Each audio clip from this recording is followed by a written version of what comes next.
नमो नमः। सर्वत्र संस्कृतम चैनल में आपका स्वागत है। आज हम लोग प्रत्यय के विषय में जानकारी प्राप्त करने जा रहे हैं।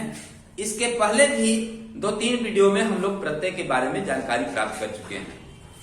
सबसे पहले है कि आज जो पढ़ाई हो रही है प्रत्यय, अगर आप उसको अच्छे ढंग से समझना चाहते हैं तो इसके पहले वाले वीडियो को भी आप लोग एक बार अच्छा से देख लेंगे।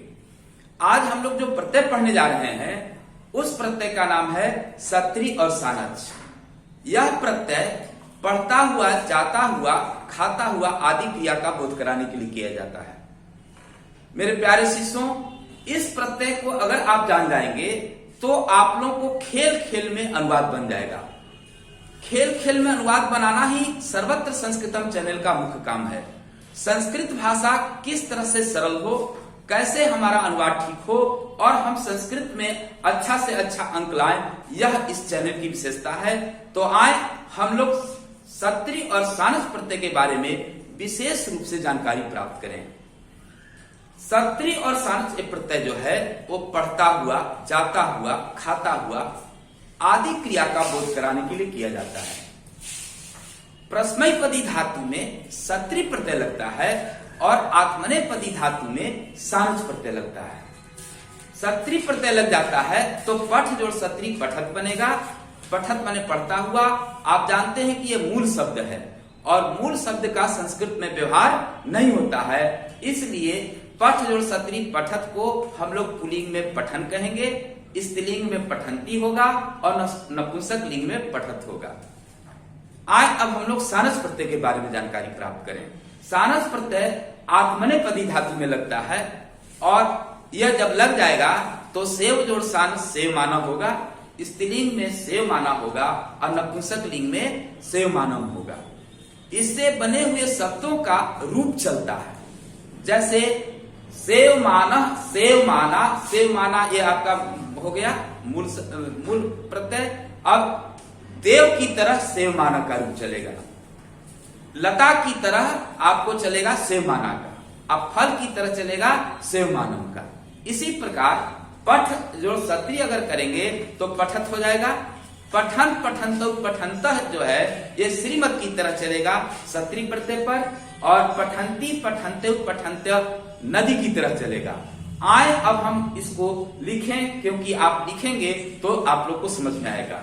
लिखिए, अब आप लोग इसको लिख सकते हैं। सत्री और सानच प्रत्यय न प्रत्यय पढ़ता हुआ, खाता हुआ आदि क्रियाओं का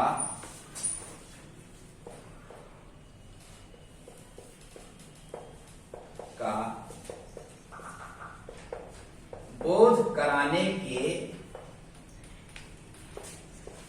लिए किया जाता है। पहला एक पॉइंट है, पहली विशेषता है कि पढ़ता हुआ, जाता हुआ, खाता हुआ क्रिया का बोध कराने के लिए किया जाता है। दूसरा, परस्मैपदी धातु में आपको जो मैं समझाया हूं,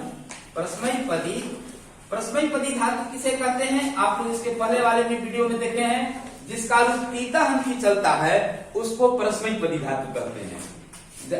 तीता अंति रूप चलने वाले को परस्मैपदी कहते हैं। परस्मैपदी धातु में सत्री का आप लोग को बताए हैं, मूल शब्द में अर्थ होगा तथा आत्मनेपदी धातु में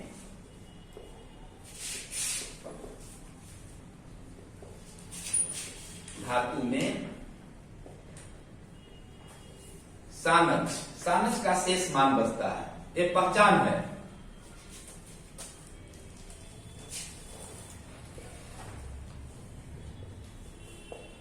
प्रत्यय लगता है। तीसरा जो महत्वपूर्ण बात है, दोनों प्रत्ययों से बने हुए शब्दों का दोनों प्रत्ययों से बने हुए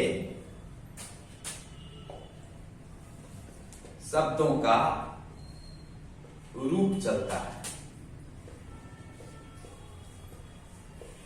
कहने का तात्पर्य है कि स्त्रीलिंग पुल्लिंग नपुंसक लिंग में इसके रूप बदल जाते हैं, अर्थात ये अव्यय प्रत्यय नहीं है। आप लोग को बताए थे अव्यय प्रत्यय किसे कहते हैं? लिंग पुरुष वचन के अनुसार जिन शब्दों के रूप में परिवर्तन नहीं होता है उसको अव्यय प्रत्यय कहते हैं। इसके वीडियो में आप लोग देखे हैं कत्वा, लेप और तुमुन, ये 3 प्रत्यय जो हम आप लोग को पढ़ाए हैं वो क्या है? अव्यय प्रत्यय है, अर्थात इन प्रत्ययों से बने हुए शब्दों का रूप नहीं चलता है, परंतु सत्री और सांस प्रत्यय से बने हुए शब्दों का रूप चलता है। चौथा जो सबसे महत्वपूर्ण है, आप इसको देख सकते हैं, ये दोनों प्रत्यय अनिवार्य प्रत्यय है। ये बहुत महत्वपूर्ण बात है। ये दोनों प्रत्यय अनिवार्य प्रत्यय है।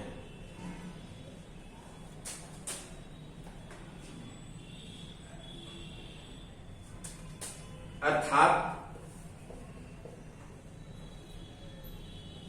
इन दोनों प्रत्ययों के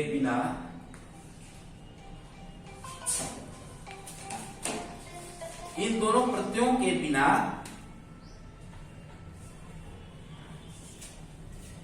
अनुवाद नहीं बन सकता है। अरे वह पढ़ता हुआ जाता है, मोहन खेलता हुआ हंसता है, अगर इस तरह का अनुवाद आए तो ये दोनों प्रत्यय अगर हम नहीं जानेंगे तो अनुवाद नहीं बनेगा। 5वां बात आप लिख सकते हैं, पठ जोड़ सत्री से बनेगा मूल शब्द पठत हुआ, और पुल्लिंग में पठन हो जाएगा, स्त्रीलिंग में पठंती होगा, परंतु यहां दीर्घिकार से लिखेंगे, और नपुंसक लिंग में पठत होगा।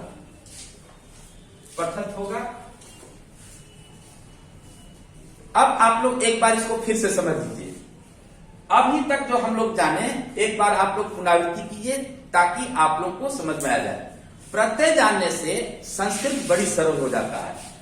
फिर से आप समझिए, सत्री और सानस प्रत्यय का ना प्रत्यय पढ़ता हुआ, खाता हुआ आदि क्रियाओं का बोध कराने के लिए किया जाता है। कोई दिक्कत?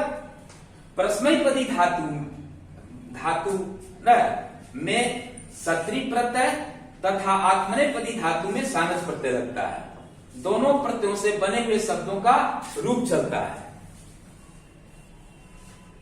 ये दोनों प्रत्यय अनिवार्य प्रत्यय हैं, अर्थात इन दोनों प्रत्यय के बिना अनुवाद नहीं बन सकता है। और सत्री का उदाहरण देख लीजिए, पठ जो सत्री पठत, पुल्लिंग एक पठत मूल शब्द हुआ। आप लोग को बताया गया है कि मूल शब्द का प्रयोग संस्कृत में नहीं होता है। पुल्लिंग में आप लिख भी सकते हैं पुल्लिंग में पठन, स्त्रीलिंग में पठंती और नपुंसक लिंग में पठत होता है। मिटाते हैं।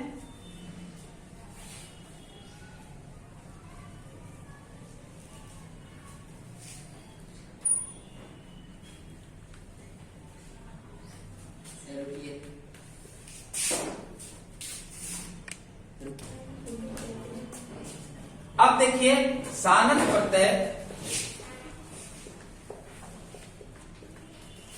का उदाहरण।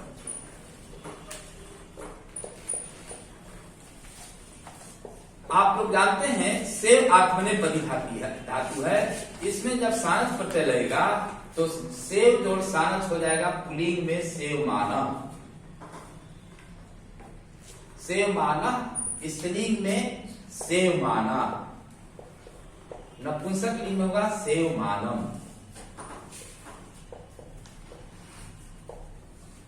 अब प्रश्न उठेगा कि सेवमानः का रूप कैसे चलेगा? तो आप लोग को मैं बताया हूं शब्द रूप वाला वीडियो में कि अकारांत शब्द बालक या देव एक तरह का है तो देव की तरह सेवमानः का रूप चलेगा, लता की तरह सेवमानः का रूप चलेगा, अब फल के तरह सेवमानः का रूप चलेगा। इसको हम लोग उदाहरण के द्वारा देखेंगे। क्योंकि अनुवाद संस्कृत का मतलब क्या हुआ, हिंदी से संस्कृत और संस्कृत से हिंदी। यदि आप जान जाएंगे तो संस्कृत आप लोग धारा प्रवाह बोल भी सकते हैं।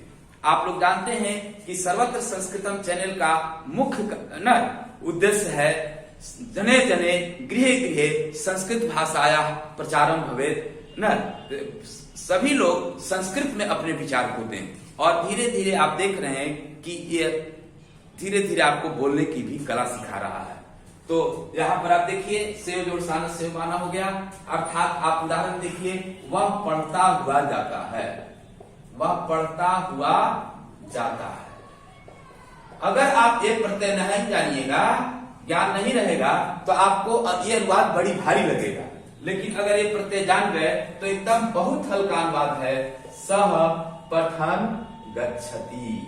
देखिए कितना हल्का अनुवाद है, वह पढ़ता हुआ जाता है। इसीलिए तो कहा गया है सुरस सुबोधा विश्व मनोज्ञा ललिता हृदय रमणीया अमृतवाणी संस्कृत भाषा नैव क्लिष्टा न च कठिना। संस्कृत भाषा न क्लिष्टा अस्ति न कठिना अस्ति। मेरे छात्रों देखो किस तरह से अनुवाद हल्का लग रहा है, लगता है कि हम खेल खेल में सीख रहे हैं, क्योंकि सर्वत्र संस्कृतम का उद्देश्य ही है खेल खेल में संस्कृत आपको सिखाना। अब इस पर दूसरा अनुवाद देखिए, वे दोनों पढ़ते हुए जाते हैं।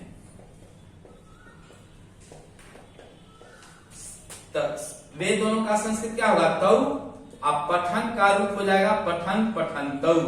अब गच्छति का रूप आप जानते हैं, गच्छति गच्छतः गच्छन्ति। तो तौ पठन्तौ गच्छतः द्विवचन में। अब वे सब पढ़ती हुई जाती है। मान लो स्त्रीलिंग में, स्त्रीलिंग में सीखिए, तो स्त्रीलिंग में आप जानते हैं वे सब का स्त्रीलिंग होता ता। आप पठन स्त्रीलिंग में पठंती होता है, तो पठंती पठन्तौ पठन्त्यः पठन्त्यः गच्छन्ति। देखिए कितना हल्का अनुवाद हो गया। इसी तरह अगर सारस प्रत्यय पर हम अगर अनुवाद बनाए तो वह सेवा करता हुआ जाता है। सह सेवमानः गच्छति। इसको आप लिख सकते हैं समझने के लिए, और इस अनुवाद को बार बार घर पर अभ्यास करने के लिए लिखना अनिवार्य है।